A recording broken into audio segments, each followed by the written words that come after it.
Thank you. Welcome, welcome, welcome, everybody. Welcome to our conversation on what is ignorance costing us. And I'm so delighted and honored to be joined by Queen Bathsheba, CEO and founder of Cage Free Voices. And I'm going to be sharing a little bit of her bio in just a moment. But Bathsheba, how are you doing this afternoon? I'm doing well. I'm excited to have this discussion today. How about Yes, yourself? as am I. I'm very excited to dive right in. And if you're joining us, we'd love to hear how you're doing. Please go ahead and comment where you're joining us from, how you're doing. We love to engage. And if you have questions for us, we would love to hear them or comments about what we're saying. We'd love to include them on the screen for this live. But I would like to formally introduce you because you have a very interesting background and interdisciplinary intellect. Oh, I like that. Yes. Okay, with a background in biology and health systems management, Bathsheba merges scientific literacy with educational theory, public health, and policy. Her work reflects a systems level understanding of how mind, body, and society interact, informing everything from pedagogy to community healing. Neuro inclusive education visionary, Bathsheba developed the Cage Free Voices Literacy Framework, a neuro inclusive, culturally responsive approach grounded in universal design for learning.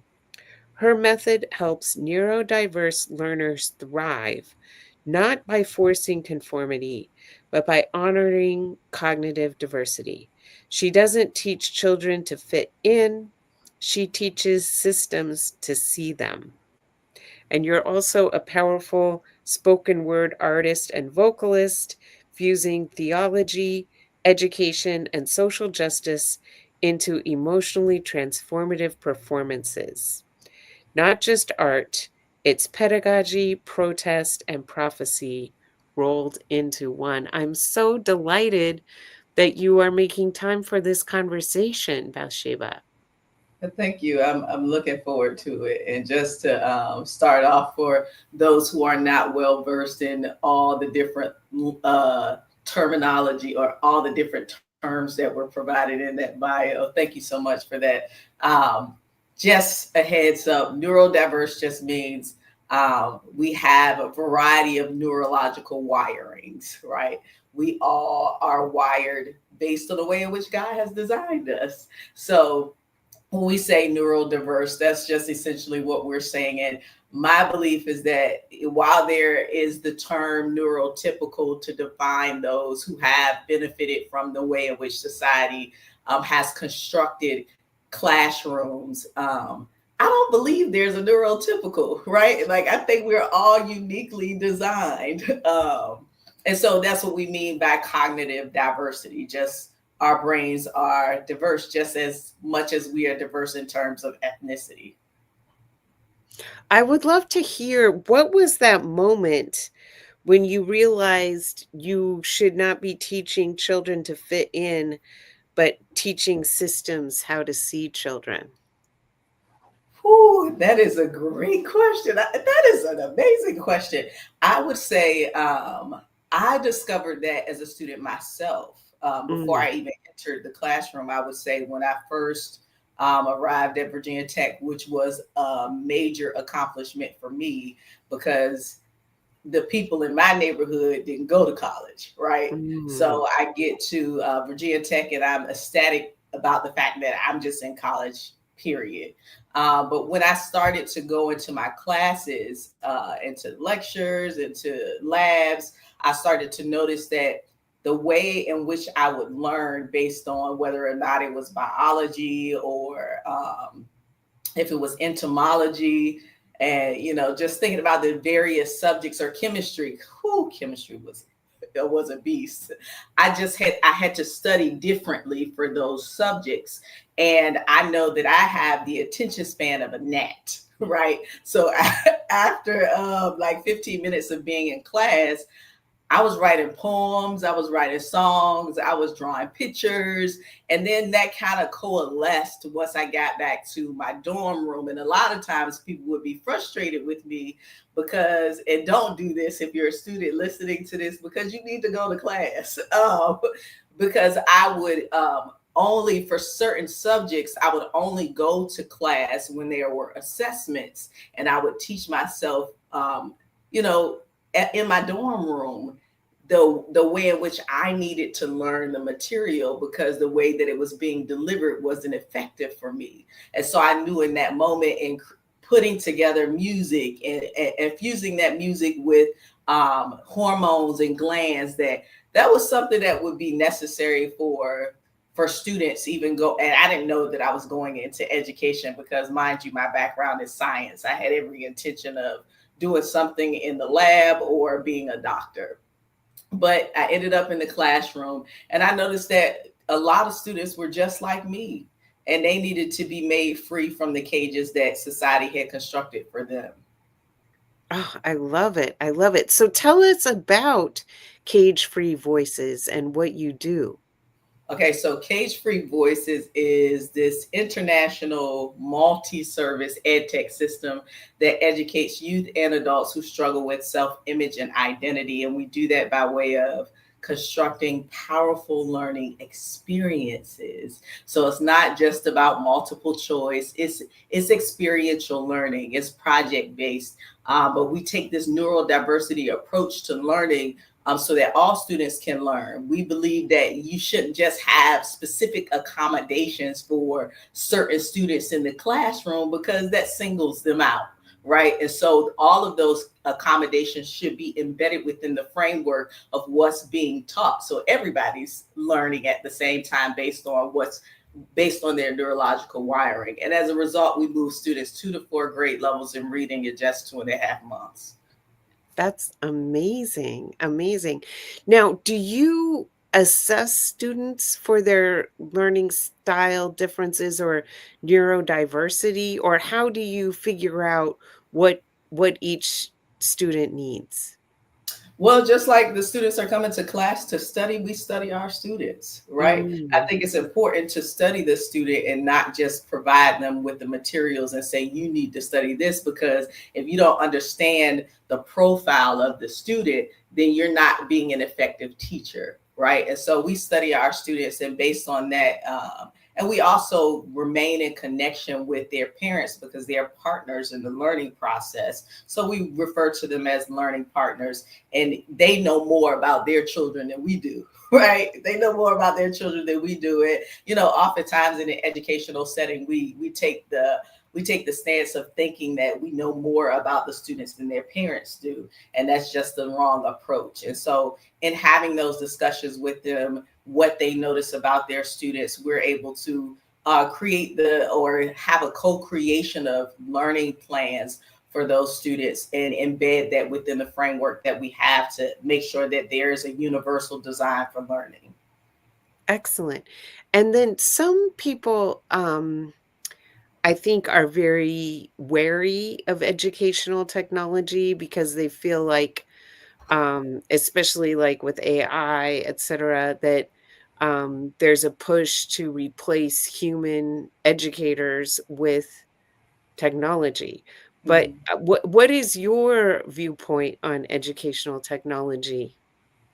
I think the separation between educational technology and humanity. There's this book that I read, and I cannot remember the name of it. This was years ago. I read it, but what is going to distinguish humanity from AI is our creativity, and that is what was a major concern for me when they started to remove, the performing arts from school districts, because that's the one factor that cannot be replicated, right? We can teach the AI what to do, and those who are reluctant to embracing AI, I will just say that it's not going anywhere. So it's best for us to be the stewards of that intelligence to teach it what we want it to do. Um, and I don't think as long with anything that is created, knowing that as a scientist, you always have to think about the ethics involved, right? Anything that you create that's good, there's a potential for it being used unethically. And so, as long as there are rules and regulations placed around the usage of artificial intelligence, i.e., like copyright, and making sure that that AI is not biased to further um, perpetuate racial stereotypes, then I think that it could be an incredible tool for society. As I mean, it's benefiting us in various ways, but it's definitely something that we have to maintain and pay attention to. Yeah. What do you think are some common misconceptions about neurodiversity? Whew, that's a great question. I think a lot of people, when they hear, if they know anything about neurodiversity, they immediately think about disability.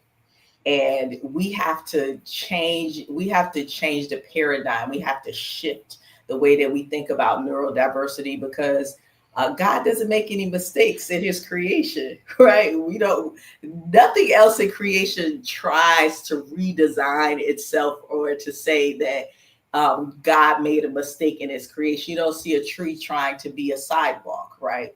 um, and so it's not that individuals are disabled. We have to have an assets based approach in looking at individuals who are neurodiverse, because you yourself are neurodiverse. I don't think there's no person on the planet with the same fingerprints or the same facial expressions. And even with identical twins, they don't look exactly identical, right? And so understanding that these individuals bring specific skills to the table, and those skills are there, and skills and talents are there to further advance society. You're starting to see that the babies that are being born now, they're a little bit different, right? They're very different. And if we start to acknowledge their strengths, then I think that we move away from ignorance, right? Ignorance about what neurodiversity is. Because coming from that deficit based perspective, it leaves those individuals caged in, and it does not provide society with the benefits that they can get from including them in certain processes and procedures in certain jobs. Yes, I love this. It's like a very youth development approach. And I've also learned so much from disability rights activists, about how the disability community is the largest community of marginalized people, and we're all going to be in it at some point. We're all going to be differently abled, and we all benefit from reasonable accommodations, that are designed for some specific people, but they provide great benefits to others. I'm thinking about like curb cuts in sidewalks for people who use wheelchairs, but they're also very beneficial for people who push strollers or are walking their dogs or whatever the case may be. Well, I mean, and what we're talking about here are being, uh, well, I guess differently able when you're talking about physicality. For those who are not well versed in neurodiversity, we're talking about cognition and um, those who might identify as having ADHD, dyslexia, um, autism, and so forth.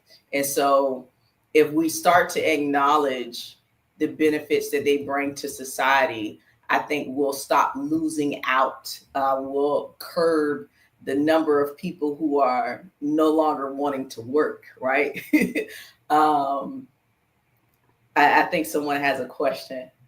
Yes, we have a comment. Hello from Treaty 2, Southern Ontario, Canada. Thank you for holding the space for this conversation. Thank you for joining us. And please, if you have questions, go ahead and put them in the chat or reflections on what we are saying. So, Bathsheba, if I am a manager of a team, Mhm. how might I approach trying to understand uh, my team members' different learning styles or neurodiversity? It's funny that you say that because we've been meeting with various managers about our neurodiversity training that we have. And we have something called a neurodiversity profile that helps managers. They provide this profile to their team members so that they can identify, where their areas of strength are, what are challenges for them, so that they can flourish in the space. Now, it's funny because a lot of individuals are not sure outside of having any kind of training. They're not sure how to operate with their team members, and so they just end up frustrated, which is why we really promote individuals taking part in our neurodiversity training, because we go over what those cognitive differences look like and what the assets are, what those assets are that they bring to the table. That's fantastic. Yeah, I know. A lot. I don't know if I don't know any statistics off the top of my head, but I do know that a lot of neurodiverse people, particularly people on the autism spectrum, work in technology because they have great attention to detail and Right. patience for looking at vast quantities of data and seeing patterns in it that someone like me, I don't have the patience to or I don't see those things. Or the visual acuity, right? Like, Correct. I know that individuals who identify as having dyslexia, and most people don't know that there are various forms of dyslexia. They're not all rooted in visual differences, but some of it is auditory. But those individuals, they bring a lot to the table when it comes to problem solving. So when you talk about these individuals who are neurodiverse, you'll be surprised how much of the population you're discussing. And so it is vital, it's critical that we begin to understand what these cognitive profiles entail. And I don't want people to mix this up with learning styles, right? Because learning styles are, I might be a musical learner versus a visual learner, or auditory, linguistic. But we're talking about here the way your brain is constructed. So you may have a dyslexic learner who sees in 3D, right? I can never see like that with organic chemistry. It just frustrated the mess out of me, right? But they might also love music, right? They might need to digest that material in a musical form. Yes, I love this. So your training helps. Do you also help educators learn these things? Absolutely. We help educators, corporate leaders, it just run parents, homeschool parents, to understand their children so that there isn't a level of ignorance that, and so now I'm getting ready to get on a different soapbox, right? So when parents are not familiar with the cognitive profile or the cognitive difference of their child or their children, then frustration sets in, and then you start to have issues with behavior, and then there's this unnecessary discipline, right? Because of the ignorance that resides there. And so we provide this training to homeschool parents too, that so that they can understand more about their students and about themselves, because we are finding that a lot of these children are mirrors of their parents, and their Mm. parents don't know that they're neurodiverse.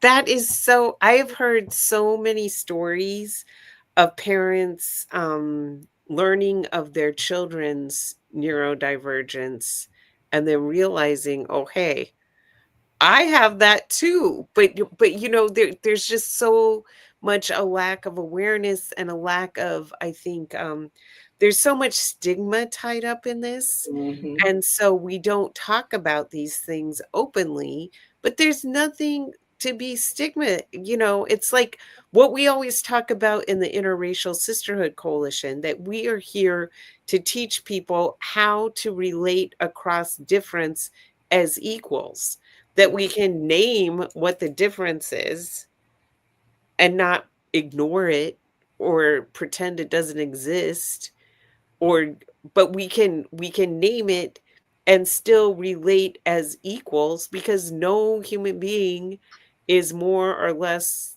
than any other human being. Mhm. I think that the intersection of race and cognitive diversity, right? If Because we live in an information age, there's so much information. People know a lot. I mean, they have a lot of information, but they don't know a lot, right? And so and that's loaded in and of itself, right? Because knowledge is not just the acquisition of information; it's the application, the analysis, the synthesis of that information, so that you are able to apply and live it out. And because we don't understand a lot about ourselves in terms of ethnic diversity or cognitive diversity, that's where you see the tension within our society. And some of that is reflected in how leaders are leading their organizations, their families, and because of their cognitive diversity, their understanding of race relations is impacted as well. So it's Yes. it's it's pretty interesting, and I want to say that for those who may have studied any Hebrew, or have the same um, belief system that I do, ignorance in Hebrew is the same term for darkness, right?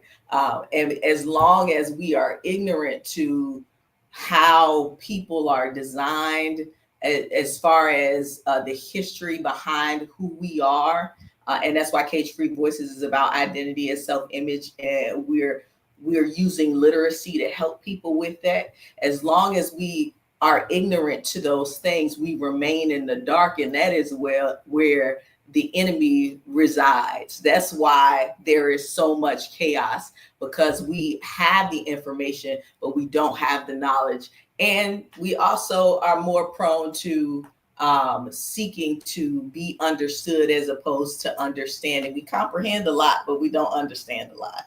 So, Seek first to understand, then to be understood. I love that rule from Stephen Covey. Okay, we have a I'm curious as to the interplay of political climate here, especially as I'm not in the US, though we have our own issues for sure. I believe this is the visitor from Canada. I mean, I definitely think that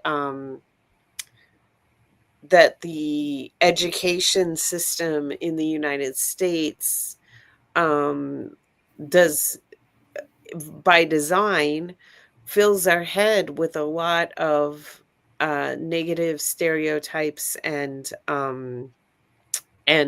lies about America's racial history. I mean, I'll speak from my own experience growing up in a almost entirely white community in Colorado that had been a sundown town. And in my high mm, school, there were 1,000 students. There were 200 guys on our football team. So, like 40% of the guys in our school were football players. And um, there was a huge emphasis on winning football games. So the coaches were our social studies teachers, because those were, mm, quote, the easy subjects. And when I share this story with people, a lot of people say, oh my gosh, my coaches were the history, or my history teachers were the coaches too. And so they were teaching us. Um, American history in a way that did not really do justice to every the harm of white supremacy, the harm of slavery, the harm of land theft and genocide and all of those things, and made it sound like, made it sound like the founding fathers were these wonderful people who really cared about humanity and to be super patriotic and things of that nature. I'm curious how that does that resonate with your learning experience? Absolutely. And that is, I would say right now in the United States, it looks like a race war, but it's not. Mm, This is about education. This is about knowledge. This is about information. Um, and so, just to your point about you growing up, whether or not the information was tainted, is the problem, right? That's the problem. And I think that sometimes there is an issue of I'm trying to figure out the best way to put this. I think it's not easy to divulge certain information when you connect it with your identity, right? And so that issue, there are two issues happening simultaneously. They're over education and identity. And so that has been my experience growing up. But based on just listening to me now, of course I've kind of overcome a lot of that. But I believe that it is really hard to digest truth when it's not in your favor. yes. um it is hard to digest truth when it's not in your favor, and I can say that Mm, for myself too, because like not everything that is presented to me about myself do I want to accept, mm, right? um But to answer your question about the political climate, it looks like race relations, and some of it is. But I would say at the root of that, if we're going to do a root cause analysis, a lot of it is rooted in knowledge, a war yes. on that. I would say that that is the I mean, there's many bad aspects of social media in terms of, I definitely feel like we're being manipulated by social media, and the algorithm is designed to foster conflict. It makes money from activity, and so, they want us to be divided and battling each other. But I also think that social media has been a great connector. That Mhm. I know that you and I met. I believe we met through Dr. Avis. Am I right? Yes, we did. Yes, we did. Yes, and I never would have met Dr. Avis if it weren't for LinkedIn. I met Dr. Avis Jones DeWeaver. I attended her retreats and met wonderful people like yourself, and I'm so grateful for that. And it has also allowed us to educate each other in a way. It's democratized education and the use of videos and things to illustrate what is going on, in a way that, like, the mainstream media, the television and stuff like that, has not been very democratic. It's been very held in the hands of a few, um, who could educate. But yeah, it is hard to. You got quoted here. It is hard to digest truth when not in your favor. It is. But the main point I try to make with people is there is no shame. We are not to blame for these horrible systems that were created in the past, to benefit us, Hmm. right? We Right. have to move from a conversation about shame to a conversation about responsibility. Like, it's not my fault that white supremacy was created, but it is my responsibility as someone who benefits from it to dismantle it. But not, but I don't, this whole conversation about, making people feel guilty or ashamed. I don't think that works. Right. And I absolutely agree with you. I think that, again, this is about just ignorance and people not understanding that who you are is, and so now I'm getting ready to, talk from a spiritual sense. Your identity is rooted in Him. Mm, Your identity is not contingent upon, you know, who your ancestors were, even though that is a part of your heritage, it is a part of your bloodline. But spiritually, you are uniquely designed. You got your own cognitive, framework. You have your, like, there's a reason why you came in this frame, right? There's a reason why I came as a Black woman and I have locks in my hair. Um, but I think until we can move past thinking that, I'm to blame, I don't want to feel like I'm the guilty party, I don't want to feel like, it's my fault, so I don't want to address what is truth right now, then it is hard to move forward. And I'm not just talking about the other side, I'm talking about for us as well, being able to identify that we are descendants of kings and queens, and this is just a stop in our history, for some of us, right? Because not every Black person was a slave, but that's another story.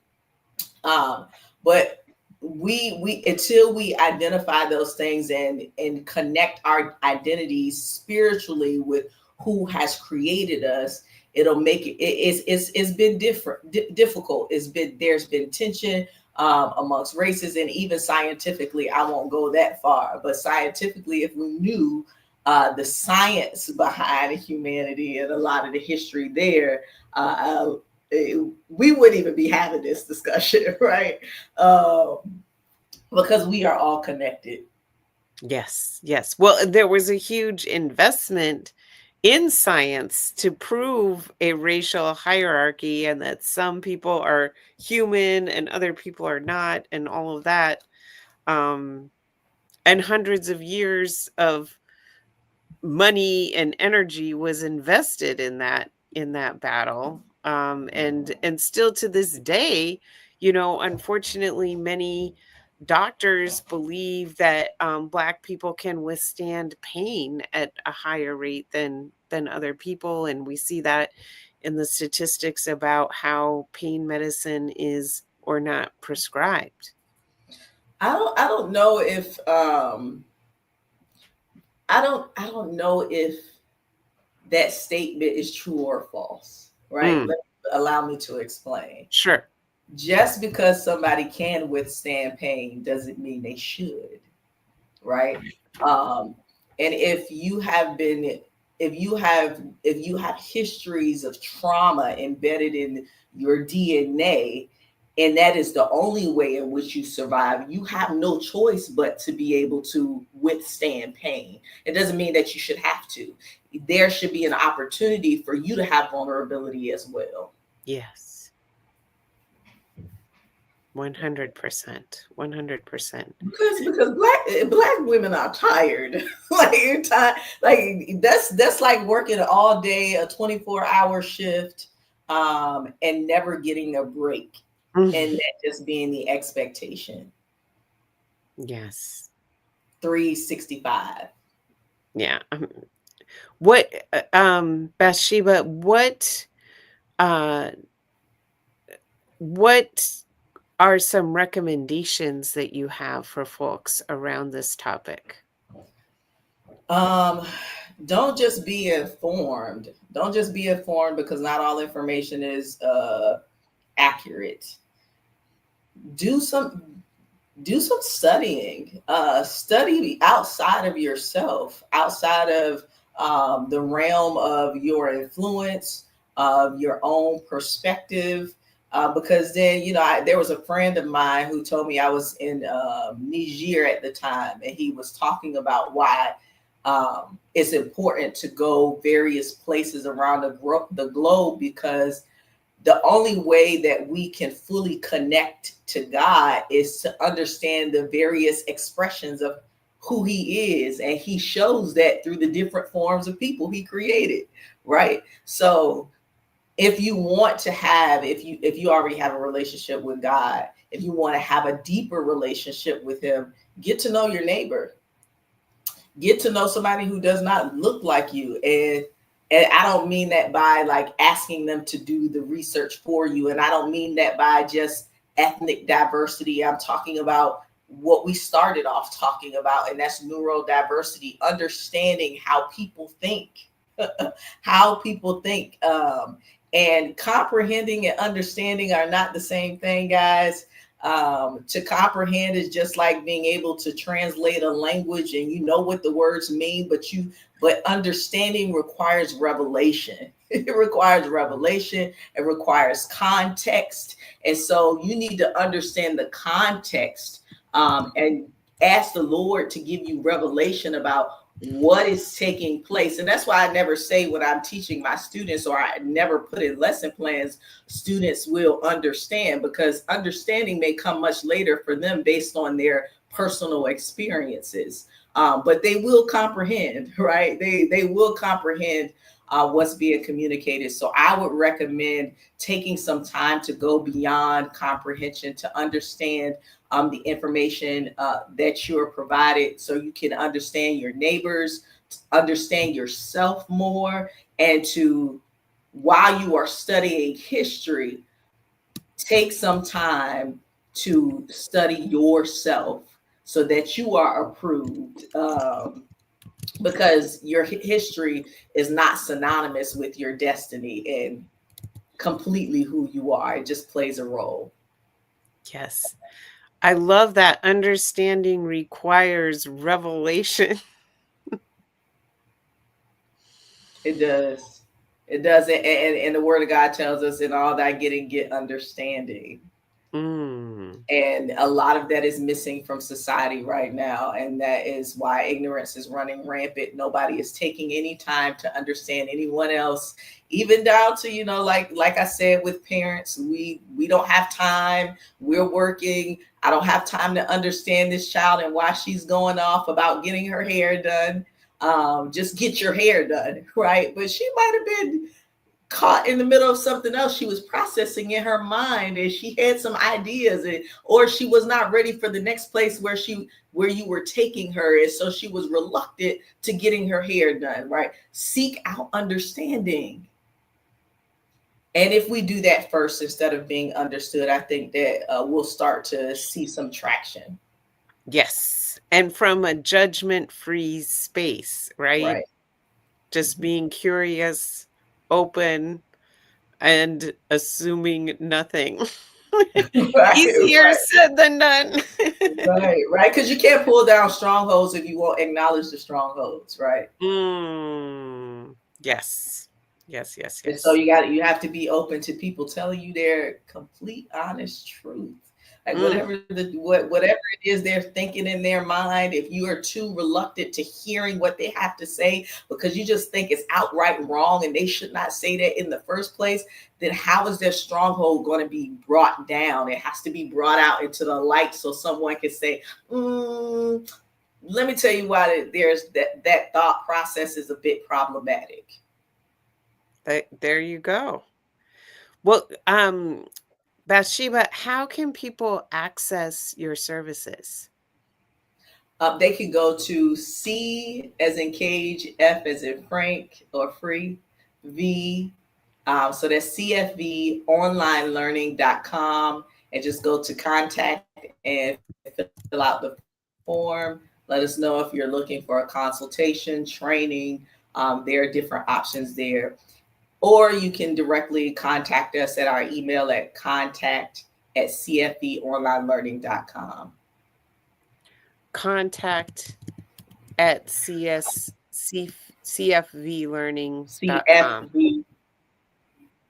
Yes. Yes, ma'am. And as we're heading back to school, what are your top tips for parents in this area? If you know that your child is embarking on an adventure in going to school, right, and it's not a good one, do everything in your power for your child's safety. Um, and it's not always the best, practice in terms of having to decide, if you're going to work from home or um, stay in the office, or if you might have to cut back on some work. Your child should be more important. Your child's soul should be more important than money, right?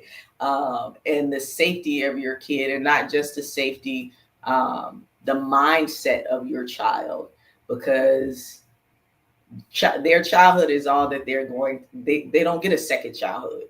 Nobody gets a second childhood.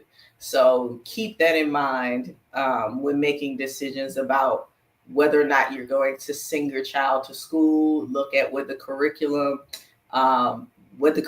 is at that school, because you might not necessarily agree with what's being taught. Again, I said a lot of this is about knowledge.